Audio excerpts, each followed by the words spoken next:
Hello, everyone. This is Derek Smith with 101 Secrets to Negotiating Success. So, do you all remember that old Rolling Stone song that goes, "You can't always get what you want"? That is just a fact of life that we have to live with as negotiators. If everybody involved in a negotiation held out for only getting what they wanted without giving anything in return, there would never be a satisfactory agreement. In order to get a little, we have to give a little during our negotiations. And that means being willing to make what we call concessions. And that's what this one is all about. So negotiating is the art of reaching an agreement by resolving differences through creativity. And in strategy 3, we know that every negotiation involves concessions. So don't get me wrong, this doesn't mean giving away the store. But the chances are pretty good that there's going to have to be something that you need to give up in order to get what you really need out of negotiation.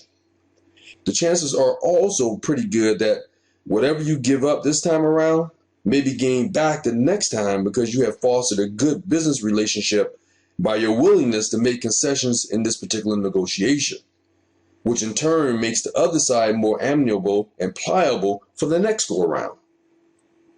Now, you can prepare for the inevitability of concessions by making sure you have at least a couple of issues that aren't very important to you in the first place, so that you can trade them for something that is of value to you. Good planning will ensure that you don't have to compromise on those needs that matter the most by being able to give up that which matters the least. After all, compromise usually involves giving something up. If that something is important in each person's case, the result is that both people lose. And what do we want? We want a win-win, right? This is what I call the lose-lose instead. However, if the something that you give up is only a deviation from your maximum supportable position, or is it unimportant to you, then you've appeared to compromise and will have achieved a great settlement. The best alternative is to create a larger whole that encompasses both people's real needs.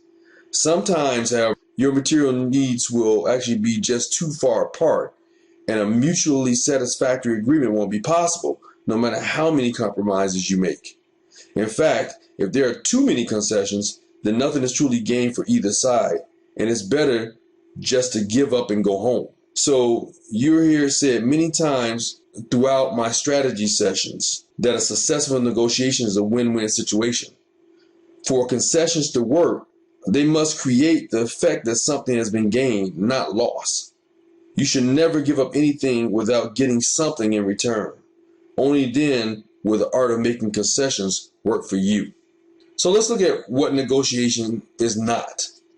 It's not a confrontation. It's not win-lose situation. It's a win-win situation. Now, it's not getting all you can from the person no matter what either. It's not walking away with less if there's more to get from that table.